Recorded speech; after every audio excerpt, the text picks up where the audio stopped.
कि इस वीडियो से अपन मध्य प्रदेश के बारे में पढ़ना स्टार्ट करेंगे। मध्य प्रदेश की सामान्य ज्ञान की इस श्रृंखला में अपन स्टार्ट करेंगे मध्य प्रदेश के गठन से। उसके बाद अपन मध्य प्रदेश के किले, मध्य प्रदेश के जिले, मध्य प्रदेश की नदियां, उन नदियों पर बनाई गई परियोजनाएं, मध्य प्रदेश के बारे में हर एक का टॉपिक अपन इसी प्रकार मेव वाइज से पढ़ेंगे। तो स्टार्ट करते हैं अपन मध्य प्रदेश का गठन। अब देखते हैं कि अपन मध्य प्रदेश का जो वर्तमान स्वरूप है ये अपने को स्टार्टिंग से ऐसा ऐसा नहीं मिला था। यानी कि मध्य प्रदेश की स्थिति पहले कुछ और थी।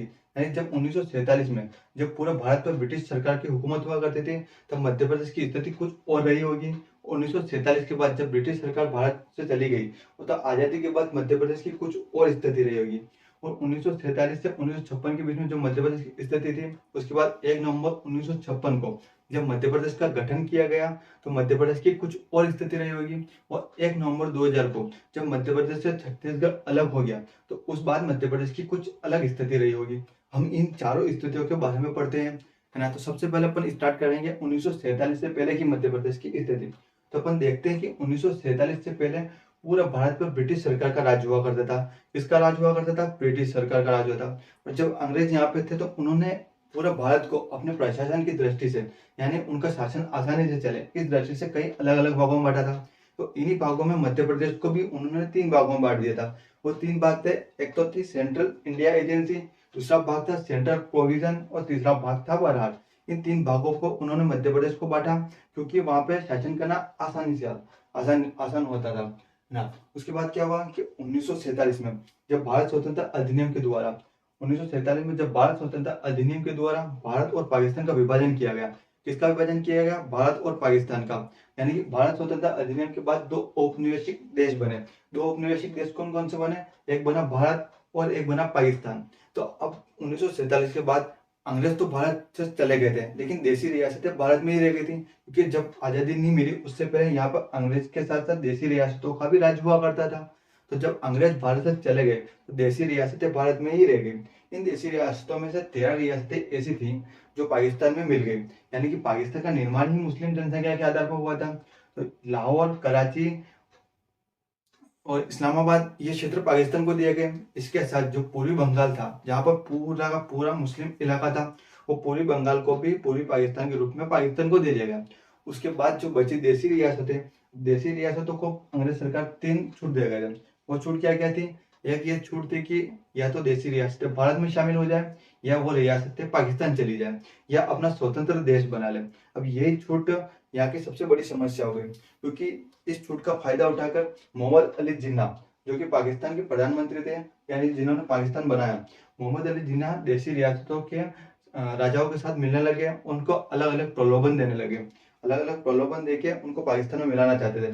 लेकिन ये बात जब सरदार वल्लभ भाई पटेल को पता चली तो इसकी जिम्मेदारी उन्होंने स्वयं अपने ऊपर ली और बनाया। सरदार वल्लभ भाई पटेल ने अपने ऊपर ली और क्या बनाया? एक रियासती मंत्रालय का गठन किया। किसका गठन किया? रियासती मंत्रालय का गठन किया। और उसके अध्यक्ष उन्होंने बनाए वीपी मेनन। हालांकि रियासती मंत्रालय का गठन करने के बाद पूरी की पूरी जिम्मेदारी सरदार वल्लभ भाई पटेल के पास ही थी, लेकिन उन्होंने इसका औपचारिक रूप से इसके अध्यक्ष बनाए वीपी मेनन। और इस समय भारत का साथ लॉर्ड माउंटबेटन जो कि भारत के अंतिम वायसराय थे, उन्होंने भी भारत का ही साथ दिया। तो वीपी मेनन, लॉर्ड माउंटबेटन और सरदार वल्लभ भाई पटेल इन तीनों ने मिलकर क्या करा कि 552 रियासतों में से 549 रियासतों को भारत में मिला लिया। लेकिन 3 रियासतें अभी भी ऐसी थी जिन पर संघर्ष बना हुआ था, यानी कि वो रियासतें भारत के साथ नहीं मिलना चाहती थी। ना तो वो भारत के साथ मिलना चाहती थी। इनमें से 3 रियासतों में सबसे बड़ी रियासत थी जूनागढ़ की रियासत, हैदराबाद की रियासत और जम्मू कश्मीर की रियासत। जूनागढ़ की रियासत की स्थिति ऐसी थी कि जूनागढ़ पूरा भारत के, यानी कि गुजरात के क्षेत्र में आता है जो कि पाकिस्तान के बिल्कुल नजदीक था। और जूनागढ़ का जो राजा था वो था मुस्लिम शासक महावत खान। इसका नाम था महावत खान। ये जाना चाहता था पाकिस्तान के साथ। लेकिन यहाँ का जो नवाब था, महावत खान का जो प्रधानमंत्री था वो था शाहनवाज भुट्टो। कौन था? शाहनवाज भुट्टो। क्या बोला मैंने? कि महावत खान का जो प्रधानमंत्री था शाहनवाज भुट्टो। उन्होंने इसकी जानकारी सरदार वल्लभ भाई पटेल को दी। और सरदार वल्लभ भाई पटेल जब शाहनवाज भुट्टो से बातचीत करी तो उन्होंने शाहनवाज भुट्टो ने यहाँ पर जनमत संग्रह की अनुमति दे दी। और इस प्रकार यहाँ पर जब जनमत संग्रह करवाया गया तो यहाँ की हिंदू जनता ने 99% वोट इंडिया के पक्ष में दे दिए। इसके पक्ष में दे दिए, इंडिया के पक्ष में दे दिए कि हम तो भारत के साथ ही रहना चाहते हैं। इस प्रकार जनमत संग्रह द्वारा जनमत संग्रह द्वारा जूनागढ़ की रियासत को भारत में शामिल कर लिया गया। यहाँ पर अपन हर एक रियासत को किस प्रकार भारत में शामिल किया है ये नहीं पढ़ेंगे, अपने को मध्य प्रदेश की गठन में जो जो आवश्यक चीजें हैं उसी को अपन यहाँ पे पढ़ेंगे। बाकी जो भी जानकारी है अपन पॉलिटी की क्लास में पढ़ेंगे। पॉलिटी की क्लास में मैं आपको बहुत जल्दी स्टार्ट कर दूंगा, जिसमें अपन पूरी किस प्रकार से किस रियासत को भारत में शामिल किया गया और किस प्रकार अखंड भारत टूटा, किस प्रकार भारत का रियासतों का गठन करके भारत को यूनियन बनाया गया, ये सब अपन पॉलिटी की क्लास में पढ़ेंगे। लेकिन यहाँ पर जो जो जानकारी मध्य प्रदेश के परिप्रेक्ष्य से महत्वपूर्ण है और उसकी जानकारी ले लेते हैं हम। तो जूनागढ़ की रियासत को जनमत संग्रह द्वारा भारत में शामिल कर लिया गया। दूसरी रियासत थी हैदराबाद की रियासत। अब हैदराबाद की रियासत के साथ बड़ी समस्या थी, क्योंकि यहाँ के जो नवाब थे मीर उस्मान अली, मीर उस्मान अली का कहना था कि हमारे पास भारत से भी बड़ी फौज है, पाकिस्तान से भी बड़ी फौज है, हमारे पास सोना चांदी यानी कि धन संपदा भी बहुत है, हम पाकिस्तान भारत के साथ नहीं रहेंगे। और मीर उस्मान अली जब मोहम्मद अली जिन्ना से मिले तो मोहम्मद अली जिन्ना द्वारा इनको बहुत ही प्रलोभन दिए गए और इन प्रलोभन में आकर हैदराबाद की रियासत के जो नवाब थे मीर उस्मान अली ये पाकिस्तान जाना चाहते थे। लेकिन हैदराबाद की स्थिति पूरे भारत के बीचों बीच में होने के कारण सरदार वल्लभ भाई पटेल इसे पाकिस्तान नहीं जाना देना चाहते थे। इसलिए सरदार वल्लभ भाई पटेल ने यहाँ पर पुलिस की वर्दी में सेना को भेज दिया और सेना को भेज के यहाँ पर सैन्य कार्रवाई कराई। सैन्य कार्रवाई किसके नेतृत्व में कराई? Major J N. Chaudhary, major J N. Chaudhary के नेतृत्व में यहाँ पर सेना भेजकर सैन्य कार्रवाई करवा दी और उसको नाम दिया ऑपरेशन पोलो। क्या नाम दिया? ऑपरेशन पोलो। क्योंकि ये सेना पुलिस की वर्दी में गई थी, क्योंकि यहाँ पर सेना डायरेक्टली ये नहीं कर सकती, सैन्य कार्रवाई नहीं कर सकती थी, क्योंकि जब अंग्रेज भारत छोड़ के चले गए थे तब उन्होंने देशी रियासतों को छूट दी थी कि वो अपना अलग देश बना सकते हैं या पाकिस्तान के साथ भी मिल सकते हैं और भारत के साथ भी मिल सकते हैं। लेकिन इसके लिए न तो पाकिस्तान सैन्य कार्रवाई करेगा न ही भारत सैन्य कार्रवाई करेगा। इसलिए सरदार वल्लभ भाई पटेल द्वारा यहाँ पर पुलिस की वर्दी में सेना को भेजा गया और इस प्रकार ऑपरेशन पोलो के द्वारा हैदराबाद की रियासत को भारत में शामिल कर लिया गया। तीसरी रियासत कौन सी थी? जम्मू कश्मीर की रियासत। अब जम्मू कश्मीर की रियासत के साथ जूनागढ़ की रियासत से ठीक उल्टा था, क्योंकि यहाँ के जो नवाब थे, यहाँ के जो राजा थे, राजा हरि सिंह जो कि डोगरा शासक थे, वहाँ तो हिंदू थे लेकिन यहाँ की अधिकतर जनसंख्या क्या थी? मुस्लिम जनसंख्या थी। इस कारण राजा हरि सिंह ने सोचा कि हम ना तो पाकिस्तान के साथ जाएंगे ना ही भारत के साथ जाएंगे। राजा हरि सिंह जितना बेल इंसान था, उसका प्रधानमंत्री शेख अब्दुल्ला उतना ही दिमागदार यानी कि उतना ही होशियार इंसान था। तो शेख अब्दुल्ला ने राजा हरि सिंह को बुलाया और बताया कि हम ना तो पाकिस्तान के साथ जाएंगे ना ही भारत के साथ रहेंगे, हम अपना अलग ही देश बनाएंगे और इसको स्विट्जरलैंड जैसा खूबसूरत देश बनाएंगे, क्योंकि हमारी भौगोलिक अवस्थिति पूरे पहाड़ों से घिरी हुई है, पूरा खूबसूरत लगता है, तो हम इसको पूरा स्विट्जरलैंड टाइप बनाएंगे और पर्यटन के लिए बहुत ही अच्छा होगा। तो ये क्योंकि शेख अब्दुल्ला को पता था कि हरि सिंह थोड़े दिन के मेहमान है और ये टपक जाएंगे और शेख अब्दुल्ला ही बनेगा, शेख अब्दुल्ला यहाँ का राजा बन जाएगा। और वास्तव में हुआ भी ऐसा ही कि शेख अब्दुल्ला के बाद जम्मू कश्मीर पर उमर अब्दुल्ला और अब्दुल्ला खानदान का ही राज रहा है। और ये ना तो भारत के साथ मिलना चाहते थे ना ही पाकिस्तान के साथ जाना चाहते थे। ये बात जब मोहम्मद अली जिन्ना को पता चली तो मोहम्मद अली जिन्ना ने वहां की कबालियों द्वारा कश्मीर पर आक्रमण करवा दिया और इन कबाली आक्रमण के डर से राजा हरि सिंह भारत से मदद मांगने आए। तो भारत सरकार द्वारा यानी पंडित जवाहरलाल नेहरू, सरदार वल्लभ भाई पटेल द्वारा इनसे विलय पत्र पर हस्ताक्षर करवा लिए और कहा गया कि विलय पत्र पर हस्ताक्षर कीजिए कि जम्मू कश्मीर की सीमा ही भारत की सीमाएं होगी। लेकिन शेख अब्दुल्ला जो कि यहाँ का प्रधानमंत्री था, उसने यहाँ पर पहले ही बता दिया कि भारत के जो कानून रहेगा वो जम्मू कश्मीर पर लागू नहीं होगा, जम्मू कश्मीर का अलग संविधान होगा, जम्मू कश्मीर का अलग झंडा होगा। लेकिन अब तो धारा 370 भी हट गया है। लेकिन हालांकि आपको जानकारी के लिए बता देते हैं कि धारा 370 पूरी तरह से नहीं हटा है, क्योंकि धारा 370 की पहली धारा में ही ये लिखा गया है कि जम्मू कश्मीर की सीमाएं भारत की सीमाएं होगी।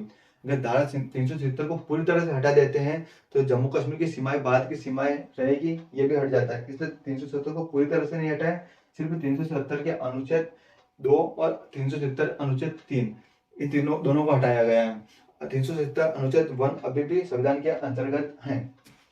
इस प्रकार इन तीनों रियासतों को, कौन कौन सी रियासत? जूनागढ़ की रियासत, हैदराबाद की रियासत और जम्मू कश्मीर की रियासत। जूनागढ़ की रियासत, हैदराबाद की रियासत और जम्मू कश्मीर की रियासत। जूनागढ़ की रियासत को जनमत संग्रह द्वारा, हैदराबाद की रियासत को सैन्य कार्रवाई द्वारा और कश्मीर की रियासत को विलय पत्र पर हस्ताक्षर करवा के बाद में शामिल कर लिया गया। इस प्रकार 352 में से 552 की रियासतें भारत में शामिल कर ली गई। लेकिन अभी भी यहाँ पर 3 रियासतें ऐसी थी जो भारत में शामिल नहीं हुई थी। वो 3 रियासतें थी, एक त्रावणकोर की रियासत, दूसरी थी जोधपुर की रियासत और तीसरी थी भोपाल की रियासत। ये तीनों रियासतें भारत में शामिल नहीं होना चाहती थी। ये 3 रियासतें भी भारत में शामिल नहीं होना चाहती थी, लेकिन जो इन बड़ी रियासतों के फिर जो संघर्ष हुआ, उन संघर्ष में ये 3 रियासतें दबकर रह गई और ना ही कोई इनको अच्छे से पढ़ाता है। अब त्रावणकोर की रियासत जो केरल और तमिलनाडु का क्षेत्र है, जो कि समुद्र किनारा आता है, तो यहाँ का शासक था उसकी वहां पर इसके दीवान, त्रावणकोर के दीवान दीवान सीपी रामास्वामी अय्यर। सीपी रामास्वामी अय्यर कौन था? यहाँ का दीवान सीपी रामास्वामी अय्यर, इनका वर्चस्व हुआ करता था। तो सीपी रामास्वामी अय्यर ने, जो अंग्रेज सरकार द्वारा इनको छूट दी गई थी कि देशी रियासतें भारत में शामिल हो सकती है, पाकिस्तान में शामिल हो सकती है, उनको उस नियम को सीपी रामास्वामी अय्यर ने अच्छी तरह से पढ़ा था और इनके पास बंदरगाह वगैरह भी था, तो ये भारत में शामिल नहीं होना चाहते थे। लेकिन सरदार वल्लभ भाई पटेल के तीखे तेवरों के कारण त्रावणकोर की रियासत को झुका गया। हालांकि ये बताया जाता है कि सीपी रामास्वामी अय्यर के ऊपर किसी ने चाकू से हमला कर दिया था। उसके डर से यहाँ के राजा, त्रावणकोर के राजा ने विलय पत्र पर हस्ताक्षर कर दिए और भारत में शामिल हो गए। दूसरी रियासत थी जोधपुर की रियासत। और जोधपुर की रियासत राजपूताना की सबसे बड़ी रियासत थी। जोधपुर की रियासत के पीछे ही राजस्थान की सभी 21 रियासतें चलती थी। जोधपुर की रियासत अगर पाकिस्तान के साथ जाती तो पूरा राजस्थान पाकिस्तान के पास चला जाता, और अगर पूरा राजस्थान पाकिस्तान के पास चला जाता तो पाकिस्तान पूरी तरह से दिल्ली के निकट आ जाता था। और किसी देश की राजधानी के निकट किसी अन्य देश का होना बहुत ही खतरनाक हो सकता है। इसलिए सरदार वल्लभ भाई पटेल ने जोधपुर के राजा हनुमान सिंह को अपने पास बुलाया। इसको बुलाया, जोधपुर के राजा हनुमान सिंह को बुलाया कि आप मुझसे मिलने दिल्ली आइए। जब जोधपुर के राजा हनुमान सिंह दिल्ली गए तो सरदार वल्लभ भाई पटेल ने उनसे कहा कि देखिए हनुमान सिंह जी, आपके पिताजी उमेश सिंह जी मेरे बहुत अच्छे दोस्त थे और आप बाद में शामिल हो जाइए, वरना मुझे आपको आपके पिता की तरह समझाना पड़ेगा। तो इस डर से राजा हनुमान सिंह जी तुरंत मान गए और उन्होंने विलय पत्र पर हस्ताक्षर करके लॉर्ड माउंटबेटन को दे दिया और इस प्रकार जोधपुर की रियासत भी भारत में शामिल हो गई। तीसरी रियासत थी भोपाल की रियासत। अब भोपाल का शासक था हमीदुद्दौला। कौन था? हमीदुद्दौला। इनका भी कहना था कि हम एक स्वतंत्र देश बनाएंगे और हम भोपाल की रियासत पूरा भारत के बीचों बीच में आती है, यानी कि पूरा भारत का सेंटर पॉइंट है। अब यहाँ से कैसे अलग देश बनाएगा? तो सरदार वल्लभ भाई पटेल ने यहाँ पर भी लोगों को भड़का दिया और जब खुद लोगों के द्वारा इस राजा के विरुद्ध विद्रोह किया गया तो सरदार वल्लभ भाई पटेल और भोपाल के राजा हमीदुद्दौला ने भारत में शामिल होना स्वीकार कर लिया। इस प्रकार सारी की सारी रियासतें भारत में शामिल हो गई। अब पूरे रियासतें को भारत में शामिल करके एक यूनियन बना दिया गया। क्या बना दिया गया? यूनियन बना दिया गया। अब भारत से अलग होकर कोई भी एक अलग देश नहीं बना सकता था। अब लेकिन इतने बड़े भारत को पूरा भारत उत्तर से जम्मू कश्मीर से लगा कन्याकुमारी तक इतना बड़ा भारत पर शासन करना आसान नहीं था। इसलिए पूरे भारत को 4 भागों में बांट दिया, यानी कि 4 राज्यों में बांट दिया गया। क्या बांट दिया? राज्य कौन कौन से थे? वो राज्य थे राज्य ए, राज्य बी, राज्य सी, राज्य डी। अब इनको उस टाइम पे कोई अलग नाम नहीं मिला तो इन्होंने टेम्परेरी तौर पर, यानी कि टेम्परेरी तौर पर राज्य ए, राज्य बी, राज्य सी, राज्य डी इनमें बांट दिया। अब राज्य ए में उन्होंने क्या रखा? वो क्षेत्र रखे जहां पर अंग्रेज सरकार का डायरेक्ट हुकूमत हुआ करती, जहां पर ब्रिटिश हुकूमत थी वहां उनको राज्य ए में रखा।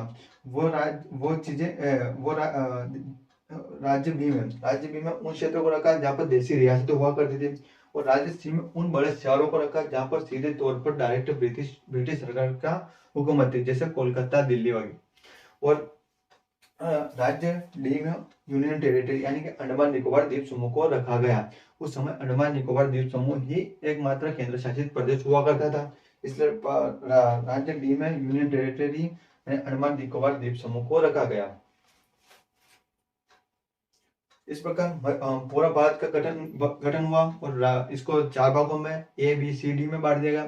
तो इस प्रकार पूरा मध्य प्रदेश भी इतना बड़ा था, इसको भी प्रशासन के लिए कुछ अलग भागों में बांटा गया। किस भागों में बांटा गया? इसको भी part A, part B, part C, 3 भागों में बांट दिया गया। तो देखते हैं अपन कि इसको पार्ट ए में किस किस क्षेत्रों को रखा गया, पार्ट बी में किस किस क्षेत्रों को रखा गया तथा पार्ट सी में किस किस क्षेत्रों को रखा गया। तो आइए देखते हैं पार्ट ए में किस किस क्षेत्रों को रखा गया।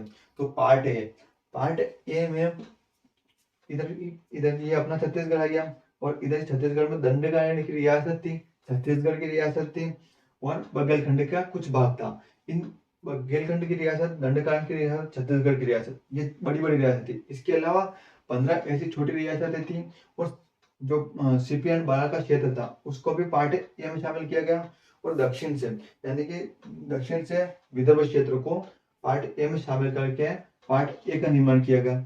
इसका नाम क्या रखा गया? इसका नाम रखा गया मध्य प्रांत। क्या नाम रखा गया? मध्य प्रांत। तथा इसकी राजधानी क्या रखी गई? इसकी राजधानी रखी गई नागपुर।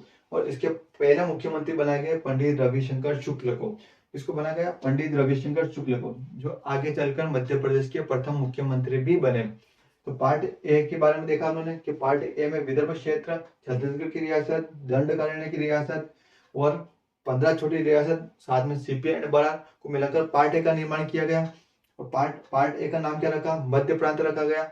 इसके प्रमुख बनाए गए पंडित रविशंकर शुक्ल को, इसकी राजधानी बनाई गई नागपुर को। इस प्रकार पार्ट ए का निर्माण किया। अब देखते हैं अपन पार्ट बी का निर्माण किस प्रकार किया। तो पार्ट बी में छोटी बड़ा मिला के पूर्व की पश्चिम की छोटी बड़ी रियासतें मिला के 26 रियासतें मौजूद थी। इसमें सबसे बड़ी रियासत थी ग्वालियर में सिंधिया वंश और इंदौर में होलकर वंश। तो होलकर वंश, ग्वालियर के सिंधिया वंश और 26 छोटी रियासतों को मिलाकर पार्ट बी का निर्माण कर लिया गया।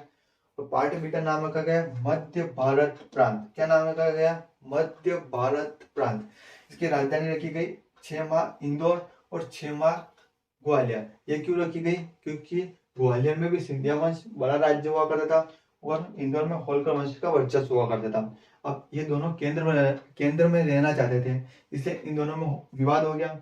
इसलिए यहाँ पर जवाहरलाल नेहरू द्वारा 6 माह राजधानी ग्वालियर रखी गई तथा 6 माह राजधानी इंदौर रखी गई। इस प्रकार शीतकालीन राजधानी पार्ट बी की शीतकालीन राजधानी ग्वालियर बनी और ग्रीष्मकालीन राजधानी इंदौर बनी। इसके प्रमुख यानी कि मुख्यमंत्री बनाए गए लीलाधर सेठ जोशी को।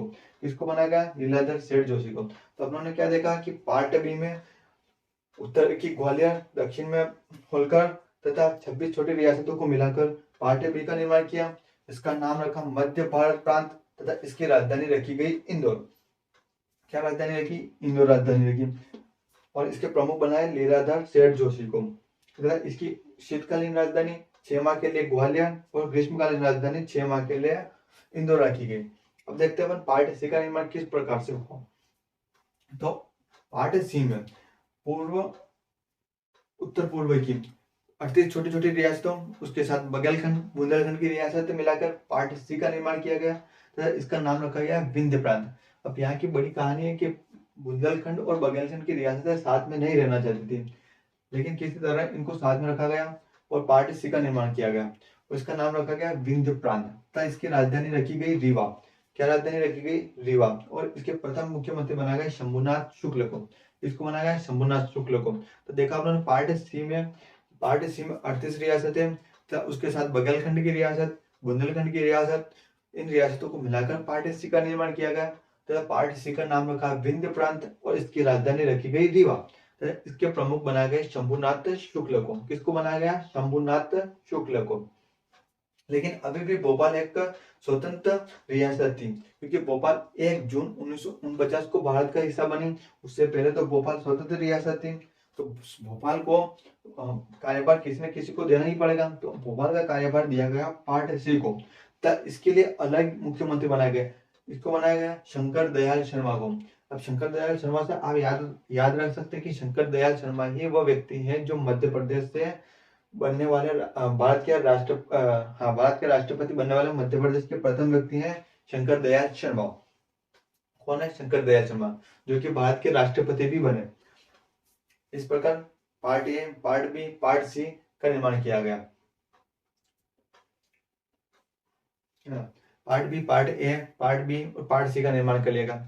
लेकिन क्या हुआ, या इस प्रकार से शासन करने में भी कठिनाई होने लगी। क्या कठिनाई होने लगी कि दिल्ली से बैठकर इन छोटे छोटे राज्यों पर इस प्रकार से part A, part B, part C, D में शासन करना आसान नहीं हो रहा था, ताकि लोगों तक केंद्र की योजनाएं नहीं पहुंच पा रही थी, है ना। क्योंकि पूरे भारत को 4 राज्यों में, सिर्फ 4 राज्यों में, किस 4 राज्यों में, part A, part B, part C और पार्ट डी में बांट दिया था। और पार्ट ए बहुत बड़ा क्षेत्र था, जिसमें राजस्थान से लगाकर राजस्थान, मध्य प्रदेश, उत्तर प्रदेश, बिहार, झारखंड, पश्चिम बंगाल का हिस्सा आता था। और यहाँ के सारे जो राज्य थे, ये जो हिस्से थे, उन सबकी अलग ही मतलब अलग ही भाषा थी, उनका अलग ही कल्चर था।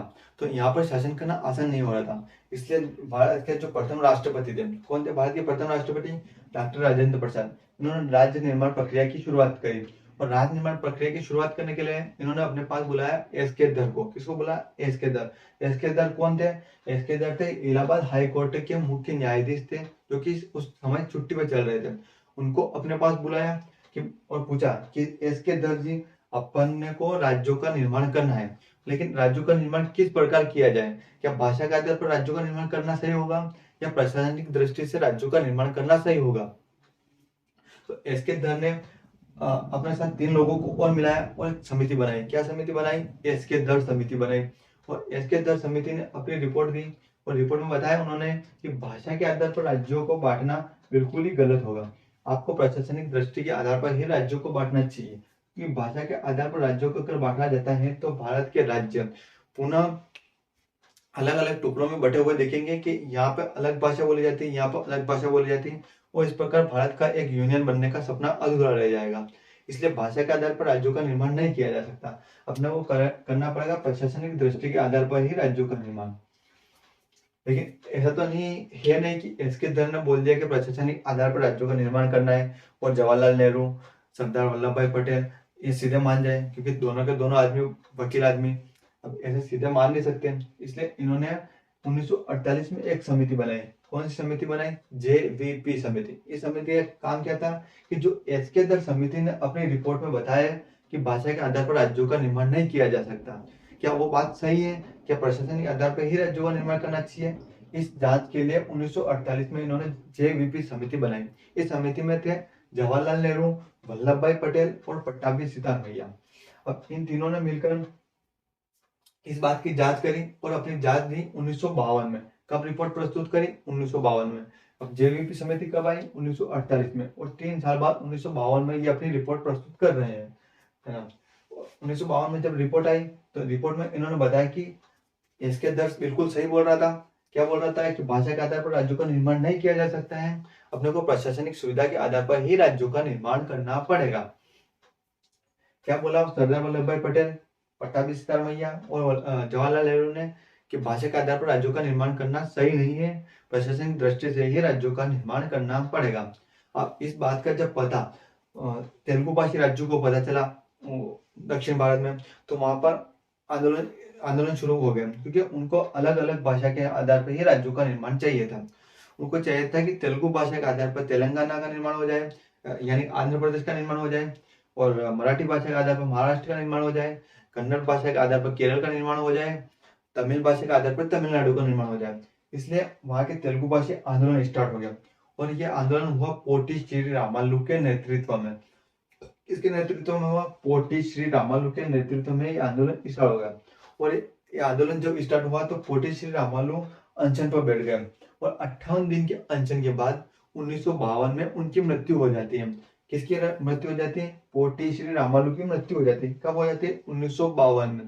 कैसे होते हैं कि लगातार 58 दिन के अनशन पर बैठ गए थे, और केंद्र सरकार इनकी बातें नहीं मान रही थी, क्योंकि केंद्र सरकार को प्रशासनिक आधार पर ही राज्यों का निर्माण करना था। इसलिए पोटी श्री रामालू की मृत्यु के बाद यह आंदोलन उग्र हो जाता है, और जगह जगह दंगे फसाद होने लगते हैं। क्या होने लगते हैं? जगह जगह दंगे होने लगते हैं। इसलिए सरदार अपने पंडित जवाहरलाल नेहरू को जल्दबाजी में 1 अक्टूबर 1953 को भाषा के आधार पर आंध्र प्रदेश को राज्य बनाना पड़ा, और इस प्रकार तेलुगु भाषा के आधार पर 1 अक्टूबर 1953 को आंध्र प्रदेश भारत का पहला ऐसा राज्य बना जो कि भाषा के आधार पर बना था। अब जब आंध्र प्रदेश का निर्माण किया गया तो अन्य राज्य भी जो भाषा के आधार पर राज्य की मांग कर रहे थे उनमें भी आंदोलन होना स्टार्ट हो गए। वो राज्य थे गुजराती भाषा के आधार पर गुजरात का निर्माण, मराठी भाषा के आधार पर महाराष्ट्र का निर्माण और तमिल भाषा के आधार पर तमिलनाडु का निर्माण। इस प्रकार अलग अलग राज्यों में भी आंदोलन प्रारंभ हो गए। तो इस बात की जब केंद्र सरकार द्वारा इसके लिए भी राज्य पुनर्गठन आयोग का निर्माण किया गया। पुनः राज्य पुनर्गठन आयोग का निर्माण किया गया। कब किया गया? 1953 में। 1953 में राज्य पुनर्गठन आयोग का निर्माण कर लिया और इसके अध्यक्ष रखे उन्होंने फजल अली को। किसको रखा? फजल अली को। 1953 को राज्य पुनर्गठन आयोग का निर्माण किया, उसके अध्यक्ष रखा उन्होंने फजल अली को। और फजल अली के साथ उन्होंने इसके साथ दो और सदस्य थे। कौन थे? हृदयनाथ कुंजरू, के एम पणिक्कर। कौन कौन थे? हृदयनाथ कुंजरू और के एम पणिक्कर। इन दिनों ने अपनी रिपोर्ट दी 1955 में। कब दी रिपोर्ट? 1955 में।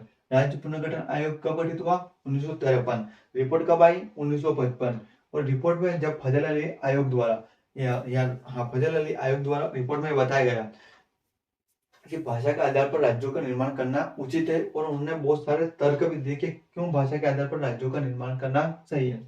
इस तरीके से इस रिपोर्ट के आधार पर 1 नवंबर 1956 को, कब? 1 नवंबर 1956 को मध्य प्रदेश का गठन किया गया। और मध्य प्रदेश के गठन में कुछ परिवर्तन किए गए। वो परिवर्तन ये थे कि पार्ट ए से जो मराठी भाषा बोलने वाला क्षेत्र था, विदर्भ क्षेत्र, जहाँ पर मराठी भाषा बोली जाती थी, उसके 8 जिले कौन से? एक तो बुलढाणा, अकोला, अमरावती, यवतमाळ, नागपुर, वर्धा, चांदा और भंडारा। कौन से 8 जिले है? बुलढाणा, अकोला, अमरावती, यवतमाळ, नागपुर, वर्धा, चांदा और भंडारा। ये 8 जिलों में मराठी भाषा बोली जाती थी। तो ये 8 के 8 जिले मुंबई राज्य को, जो वर्तमान में महाराष्ट्र है, महाराष्ट्र के नाम से जाना जाता है, वो उस समय मुंबई राज्य के नाम से जाना जाता था, उसको दे दिए गए। तथा पार्ट बी के मंदसौर जिले की, किसकी? पार्ट बी के मंदसौर जिले की भानपुरा तहसील का सुनेल टप्पा गांव किसको दे दिया गया? राजस्थान राज्य को दे दिया गया। किसको दे दिया गया? राजस्थान राज्य को। और राजस्थान के कोटा जिले का, किसको? राजस्थान के कोटा जिले का सिरोंज तहसील विदिशा में शामिल कर ली गई। राजस्थान की कोटा जिले की सिरोंज तहसील, कौन सी तहसील? सिरोंज तहसील किसमें शामिल कर ली गई? विदिशा में शामिल कर ली गई। और इन परिवर्तनों के साथ, और पार्ट सी में कुछ भी परिवर्तन नहीं किया गया, और इन परिवर्तनों के साथ मध्य प्रदेश का निर्माण 1 नवंबर 1956 को किया गया। जब मध्य प्रदेश का निर्माण किया गया तब मध्य प्रदेश में जिलों की संख्या थी 43। कितने जिले थे? 43 जिले थे। और संभाग थे 8 संभाग। और 8 संभाग, कितने संभाग थे? 8 संभाग। यानी कि 1 नवंबर 1956 को मध्य प्रदेश में 43 जिले और 8 संभाग थे। अब ये 43 जिले किस प्रकार इकसठ हुए और किस प्रकार मध्य प्रदेश से छत्तीसगढ़ राज्य अलग हुआ 1 नवंबर 2000 को, छत्तीसगढ़ अलग हुआ। और कौन कौन से जिले, जो 16 जिले थे जो छत्तीसगढ़ में गए, वो जिले कौन कौन से थे। और उसके बाद जब मध्य प्रदेश में जिलों की संख्या 61 से घटकर 48 रह गई थी, उसके बाद 52 यानी कि 52 जिले किस प्रकार, वर्तमान के 52 जिले किस प्रकार बने, ये सारे बातें अपन नेक्स्ट टॉपिक में पढ़ेंगे, जो है जिलों का गठन। तब तक के लिए जय हिंद। मिलते हैं नेक्स्ट क्लास में। जय हिंद। आपको स्क्रीनशॉट वगैरह लेना हो तो ले सकते हैं, मैं थोड़ी देर के लिए ऐसे छोड़ देता हूँ।